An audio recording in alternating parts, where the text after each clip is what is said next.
This one skill is the key to your career development.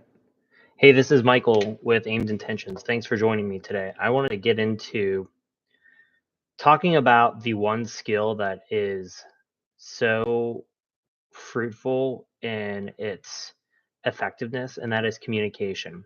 I personally started out as a poor communicator, and communication has different levels of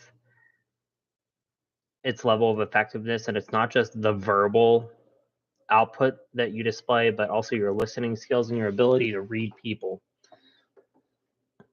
It's so important. And I found a great resource on Twitter that I'd like to share with you all. But look at this pictograph here. I think it's so useful. Let's make this bigger. So he outlines here the 7 C's of communication.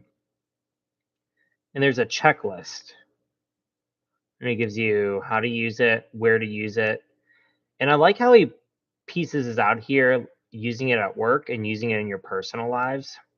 Again, if you are a value creator, an innovator, an entrepreneur, learning how to communicate what you're working on is so crucial to the success you can achieve.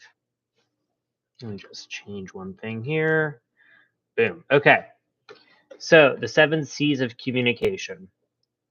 Coherent. Make sure your message is logical and well organized. I think that when you are trying to convey something, it needs to be presented in an organized manner. And I always try to envision that I am the listener, the learner, the audience of whatever I'm trying to communicate, and make sure that one, you're communicating at the level of their understanding, and two, you can get them to be able to follow your train of thought. And maybe you don't think the way they think, so you have to somehow get yourself in their mindset. 2 is concrete, provide solid, tangible information. I mean, that's crucial to any argument you're making. And think about a lawyer here. They need to make sure that all of their information is presented in a way that provides concrete facts. Because if you're just being abstract, and maybe that's a lot of my problems with this channel, is these are very abstract concepts that we're trying to make concrete. But hopefully, some of the way we're presenting it here allows you to have concrete skills that you can take with you going forward. You got to be respectful and considerate. Complete, provide all the necessary information. Ensure the accuracy of your communication. How important is that?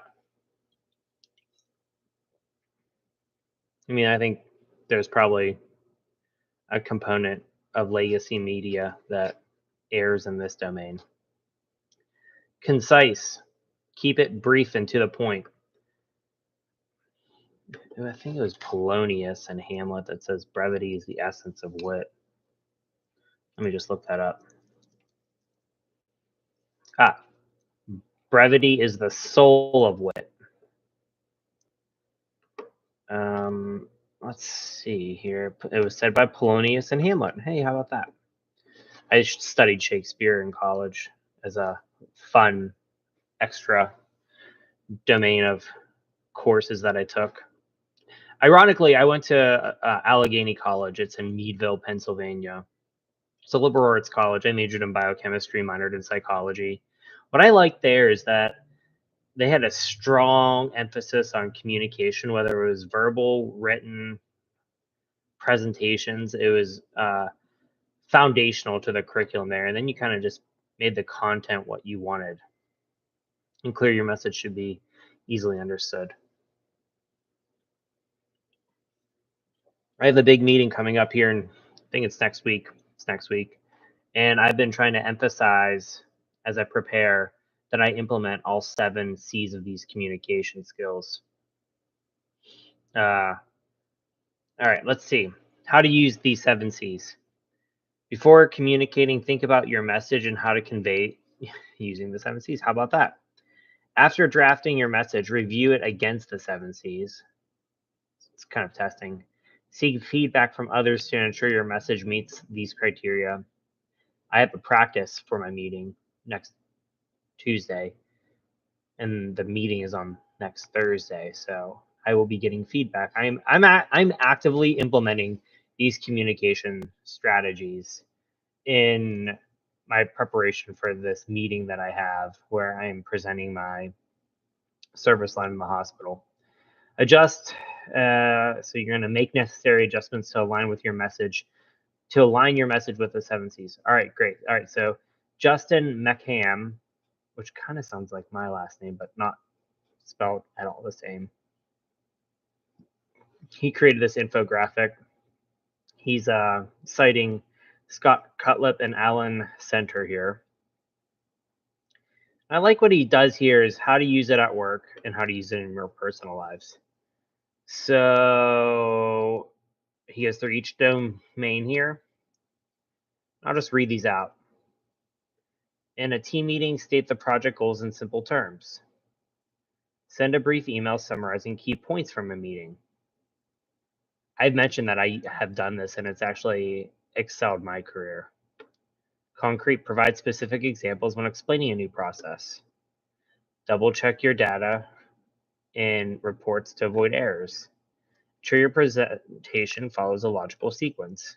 Include all required attachments and information in your email. Acknowledge your team's effort and show appreciation communications. Great. I think what's more important is learning how to do this in a personal lives as well. I mean, there's different domains of all of our lives. But if you can communicate at work, you should be able to translate this to your personal lives as well. So, using it in our personal lives, clearly express your feelings and needs in conversations with family and friends. Keep your messages brief when texting or emailing loved ones. Give specific examples when planning activities or events. This is a big one me and my wife do. We share our calendars and we communicate our schedule for the week in each day for the week on Sundays, and then we have a family meeting, and then the day before we kind of review the activities for the day so that we make sure that no one is misunderstanding what each other's obligations are for the day.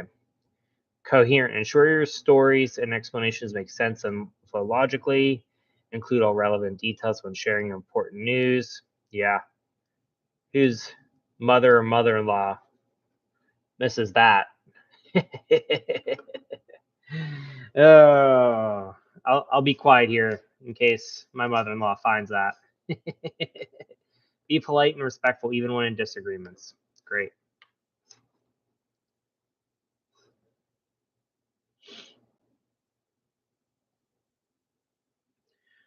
Yeah, I mean, I like his tweet or his post here. I don't know. What do you call these now? They're no longer tweets. Most workplace problems don't come from lack of skill, they come from unclear communication, and the impact is real. When communication breaks down, you get lost trust, high turnover, missed deadlines, increased conflict, low productivity, repeated mistakes, unclear expectations, misinterpreted messages. Yeah. Every conversation is a chance to connect or confuse. Make your message clear. Say what needs to be said without extra noise. Give people the right information at the right time. Listen as much as you speak. Bingo! How important is being a good listener? More about communication than actually what you say. Communication isn't about saying more, it's about being understood and understanding. Clear communication is the key to success.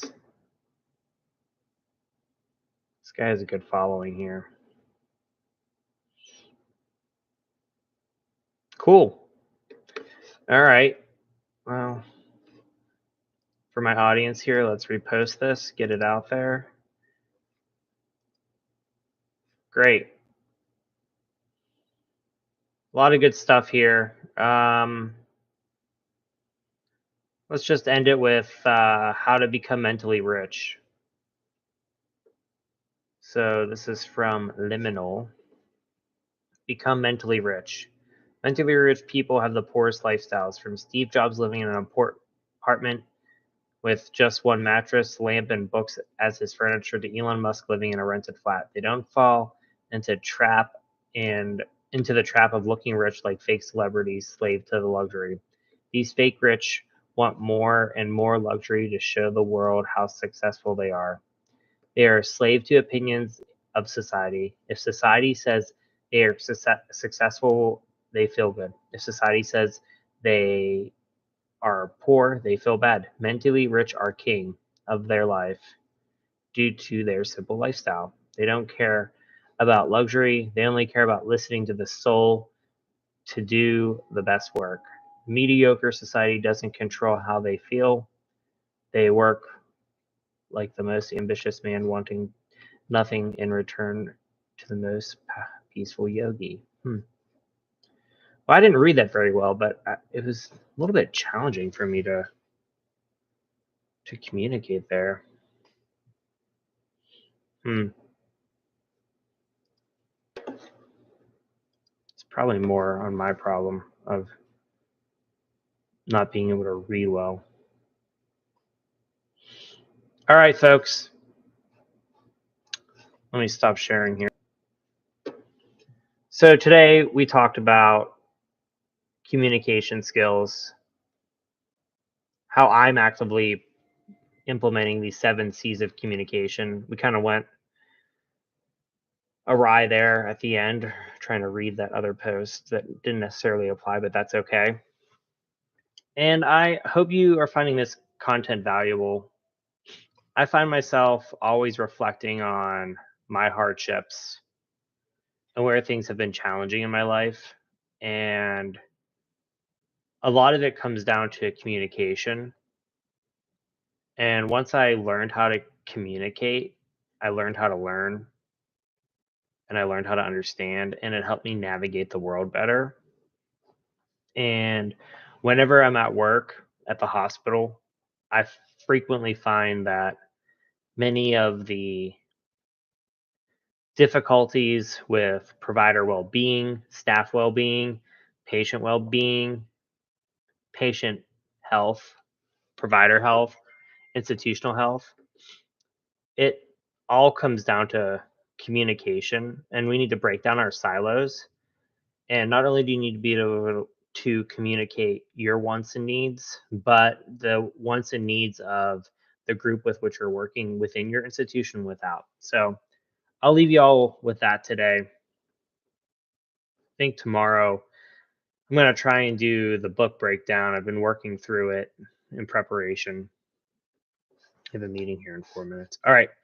I will see you next time. It was great talking with you. Hope you learned how to communicate better today. All right. This is Aimed Intentions. I'm Michael. Give this video a like and subscribe to the channel. Take care.